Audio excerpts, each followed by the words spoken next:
show. That's right. Welcome in. Welcome back, Pussy. You're not going to like this one. If you're a Notre Dame fan, I'm telling you, you ain't going to like it. Welcome in. Welcome back to If what is being discussed amongst the college football playoff powers that be now happens, I kind of think Notre Dame's going to have to join the Big 10. Talk me out of it edition of the Always Irish Show. As always, you can find that program on YouTube. Do it. Subscribe if you haven't yet. Appreciate it very much. Give the video a thumbs up. That helps Yanni Boy out as well. Notifications on, you know why. That way you alerted every time a new episode drops. I know you don't want to miss it. Twitter, search bar Always Irish or at Always Irish Inc. Emails alwaysirishnd@gmail.com. Audio only anywhere you want it. You can get it if you don't want to see my face. I definitely don't blame you. Call-in lines 312-988-15. You dialed up. Tell your boy Johnny all you heard and seen. Instagram, Facebook, Always Irish Inc. USA Today, Irish Wire. Read all about it. Patreon.com/Always Irish. It's the former captain, leading tackler, by the way, of Your Fighting Irish, Mike Goolsby, and myself behind the paywall. It's a beautiful thing. We let it rip. Thanks to everybody who supports us over there. All right. Welcome in, welcome back. You know how it is. It's always something. And especially now in college football, it is always something. And then it's the next thing. And then right when you wrap your mind around the next thing, then you open up Twitter and then the next thing's here. The speed at which the sport I love more than any other is changing is making me uncomfortable. Like, it's not that I'm averse to any change. It is the rapid pace of these changes and the scale of these changes. Like, sport-altering changes forever that are being decided very, very quickly for me. That's where I'm coming from in all of what's going on in the landscape of college football. It's always something. And then right when you wrap your mind around it, the next thing's here. So this has been all over Twitter that I've seen the last 2 days. I don't understand why it's not getting more attention for what a big deal it is.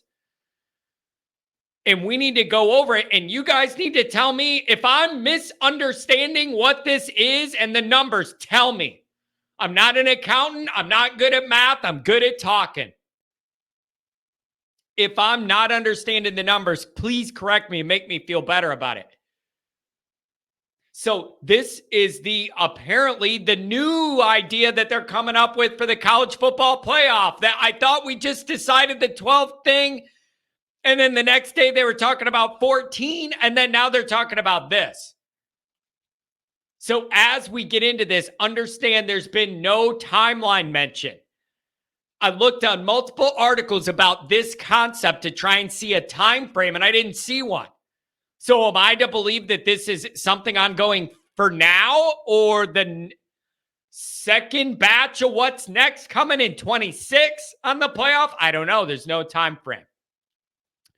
What I am referencing, if you didn't hear it, it's being reported that what is now being discussed by the powers that be, the playoff people,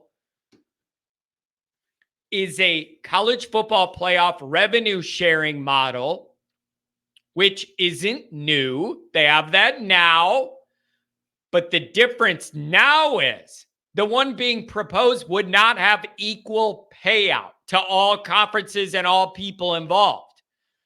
It would be skewed heavily in favor of paying out the SEC and the Big 10. Before, there was a big pool, and then each conference got the same amount, divide out among your people, and then Notre Dame has their piece of the deal. So now they want to have this not be equal payout. The Big 10 and the SEC, as you all know, as we've covered here many times, they are the two power players. They are the two groups with the most leverage right now in the sport. They know that. They understand the cards they're holding, and they are going to, while they're sitting in the power seats, they're trying to blast forward as far as they can off that power to insulate and protect their members and their groups for as long as they can. if you are a fan of a team in the Big Ten or the SEC, you have to love your leadership. They are going to bat for you.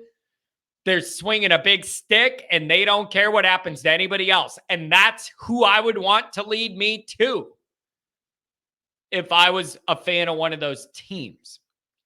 So the Big Ten and the SEC are saying, we're the biggest, we're the best, we win the most playoff games and titles. We already bring in more money than the other conferences. We want a bigger piece of the pie. And you need to understand, they're the biggest negotiators in all this. Here's the proposed splits. The SEC and the Big Ten would receive 58% of the revenue payout. Here's how they're estimating this would break down per school. SEC, $23 million a school per year. Big Ten, $21 million per school per year. ACC, 13 and change, we'll call it $14 million a year per school. Big 12, $12 million per school.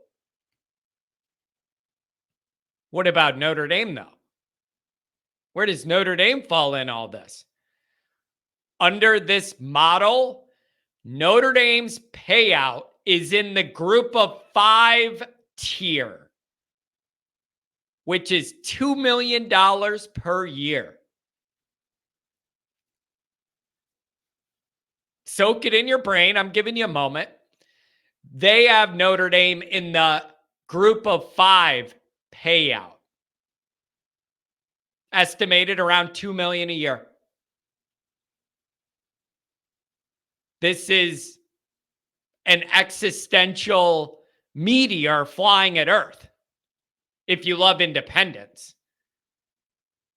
Unless I'm misunderstanding. God bless you. If anybody could tell me I'm misinterpreting these numbers, I read multiple articles to see if somebody just worded it weird. Unless I'm really misunderstanding things, Notre Dame gets $2 million a year under this, and the Big Ten teams get $21 million a year.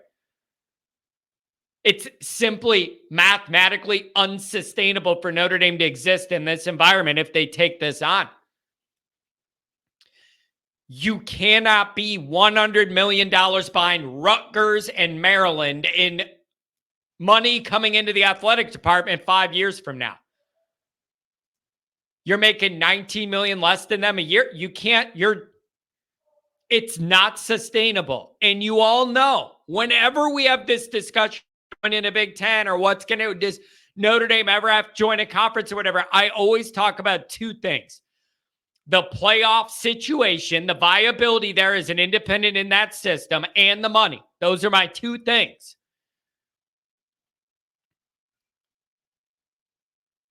You can't make $19 million less than every Big Ten team every year, no matter how good you are or bad they are.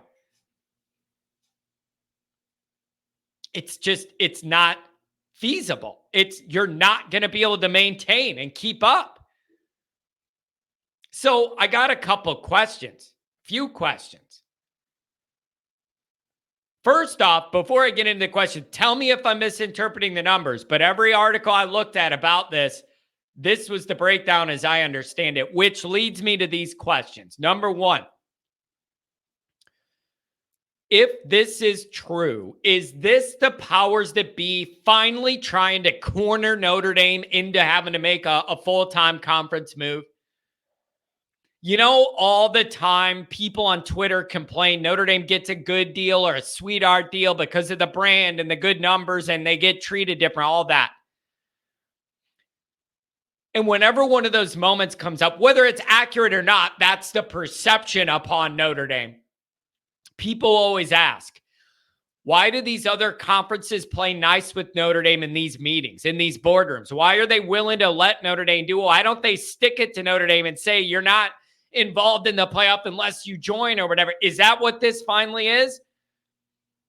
They were patient, they bought their time, and now's the time to flex that leverage and muscle. Is that what this is? Them going, Notre Dame, you're not a full-time conference member. You're getting the group of 5 payout. $2 million a year. Have fun. Enjoy it. Don't spend it all at once. Is this the power play move by everybody else, gang, that everybody else has been wanting and asking for? Did they hold off and now they're making their move? Cornering Notre Dame. Notre Dame don't have any leverage. That leads me to number 2 on my questions. Even if Notre Dame has a seat at this negotiative table, if they are outnumbered, what can you do? Because I've already seen some people go, well, Notre Dame's involved in those discussions. You know, Captain Jack or Bavakwa, whoever, they got a seat at the table. They could fight for Notre Dame. Fine, but what if you get outnumbered? What if you get outvoted? You know the SEC and the Big Ten are voting against you. So, yes, Notre Dame has a seat at the table, but if you're outnumbered, if people don't want to play ball, what do you do then? Notre Dame has no leverage in this specific manner. They have no leverage. So if this, I don't know how serious this is. There wasn't even a time frame saying, looking at when they renew the next contract in 26, like there's no time frame. What it feels to me like is the SEC and the Big Ten know the power they wield right now. Who knows? Circumstances could change. Power could shift or balance out. Things could happen that I think these two groups know they have the most leverage right now, and it's not close. That they know the situation. It is those two powers and a huge gap, and then everybody else. I think their leadership knows they're in the catbird seat, and they're pushing this as far as they can. 3 or 4 automatic bids for our conferences. We want more money, whatever. They have the power. They're trying to push it as far as they can. It's good leadership. I don't know if it's good for the sport, but that's not the question I'm asking. These people are after money and power, just like politicians. That's what they're after, money and power. Okay? So if this goes through, what do you want Notre Dame to do? Is there anybody that really thinks Notre Dame can make $20 million less than Rutgers every year and compete in athletics? How are you going to make that math work? It's going to be about 20 million, 19 to 20 million difference just between us and every Big Ten school, whether they're in the playoff or good or bad or what. That's $100 million more dollars Rutgers athletic program gets in 5 years than you. I don't know how you make that work. My big position on Notre Dame and independence and maintaining it is, it's always my priority as long as it's title viable. And regardless of the, you don't have a bye, but you're in the playoff or whatever, I could deal with that. Numbers are numbers, math is math, man. I just don't know how you make this work. So what I'm hoping is more clarity on the plan and the time frame and all that. I'm also hoping somebody says, John, you're an idiot. You're not good at math and you misinterpreted these numbers. But I looked multiple places. The group of 5 payout is 10% of the whole pool, and Notre Dame has to share it with all the other group of 5 teams none of us can even name. And it averages out to $2 million a year. This is not, I was hoping that 10% payout was for Notre Dame or whatever group of 5 team is in the playoff. You split the 10%. I do not think that's what this is. I think this is just a flat out, whether you're in the playoff or not, you get this money. Is Notre Dame finally getting pushed here? I want you guys to let me know what you think about this. I don't know what to make of it. Let me know in the comments. In today's fast-paced digital age, seamless and secure transactions for your business aren't a luxury. They're an absolute necessity. That's where your friends at Paisley step in. Paisley's in the business of making your business run smoother, not just as a payment processor, but as a true partner in your success and growth. Paisley's platform is intuitive, the fees are transparent, security ironclad, processing instant, and the support team is unmatched. If you're looking to take your business to the next level anywhere in the United States, call one of the all-stars of Always Irish Radio, Chicago's very own Tom Frawley at 773-332-7742 or email him tom@paisleypartners.com for a personalized payment processing consultation addressing your unique business needs. And be sure to tell them Always Irish sent you.